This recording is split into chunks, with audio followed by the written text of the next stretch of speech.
আজকের এই ঐতিহাসিক জাতীয় সমাবেশের সম্মানিত সভাপতি জামায়াত ইসলামীর আমির ডাক্তার শফিকুর রহমান, মঞ্চে উপস্থিত অন্যান্য জাতীয় নেতৃবৃন্দ এবং আমার সামনে আগত সারা বাংলাদেশ থেকে জামায়াত ইসলামের নেতা কর্মী ভাই সবাইকে আমার দল গণ অধিকার পরিষদের পক্ষ থেকে সালাম এবং শুভেচ্ছা জানাচ্ছি। আসসালামু আলাইকুম। প্রিয় বন্ধুগণ, আপনাদেরকে একটি কথা স্মরণ করিয়ে দিতে চাই।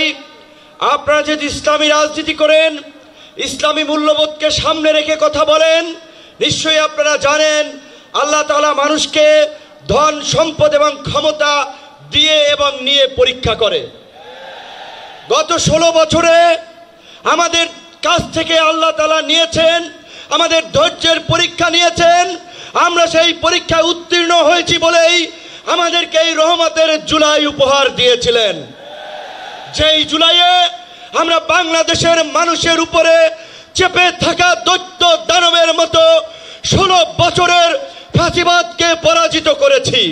কিন্তু আমরা ওই যে আপনার হাদিসে আছে, বিপদ কেটে গেলে মানুষ উৎফুল্ল হয়, অহংকারী হয়।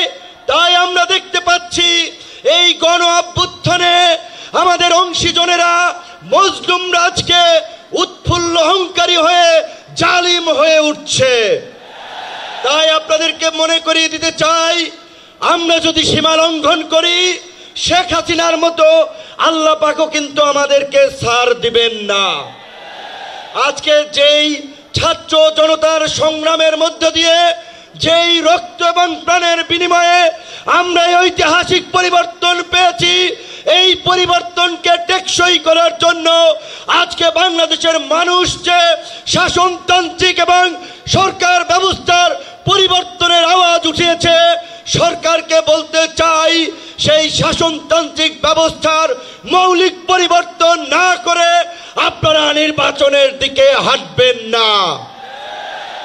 নির্বাচনের আগে সমস্ত রাজনৈতিক দল যেন নির্বিঘ্নে প্রচারণা করতে পারে, নিরপেক্ষ একটি প্রশাসনিক এবং রাষ্ট্র ব্যবস্থা থাকে, সেই লেভেল প্লেইং ফিল্ড নিশ্চিত করতে হবে, যেটা আজকের এই সমাবেশের একটি দাবি। একই সাথে আমরা বলতে চাই, গত এই 11 মাস ধরে স্থানীয় সরকারের কোনো জনপ্রতিনিধি নাই, মানুষের একটা চরম ভোগান্তি। তাই অনতিবিলম্বে স্থানীয় সরকার নির্বাচনের মধ্য দিয়ে জনগণের এই দুর্ভোগ লাঘব করেন। আমার ভাই, আমার সহকর্মী, সহযোদ্ধা বন্ধু জাহিদুল ইসলাম বলেছে, আমিও তার সাথে একাত্মতা পোষণ করে বলতে চাই। অনেকেই আমাকে ইয়ার্কি করে বলে, ভাই ডাকসুর চাবি কি আপনি নিয়ে গেছেন নাকি? ডাকসু তো আর খোলে নাই আপনার পরে। তো আমি বলতে চাই, ডাকসু সহ সকল ছাত্র সংসদ নির্বাচনের মধ্য দিয়ে ছাত্র রাজনীতিতে একটি গুণগত পরিবর্তনের ধারা এই সরকারকে শুরু করতে হবে।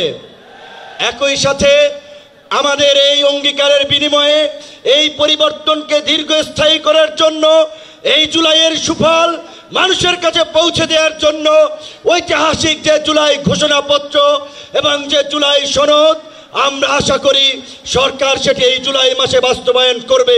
অন্যথায় জুলাইয়ের অংশীদাররা এই সোহরাওয়ার্দী উদ্যানে যেমনি কিছুদিন আগে ইসলামী আন্দোলন সমাবেশ করছে, জামায়াত করছে, অন্যান্য দল করছে, সরকার যদি জুলাইয়ের ঘোষণা এবং জুলাই সনদ দিতে ব্যর্থ হয়, আমরা জুলাইয়ের অংশীদাররাই ঐক্যমতের ভিত্তিতে এই সোহরাওয়ার্দী উদ্যানে আমরা ঘোষণা করব।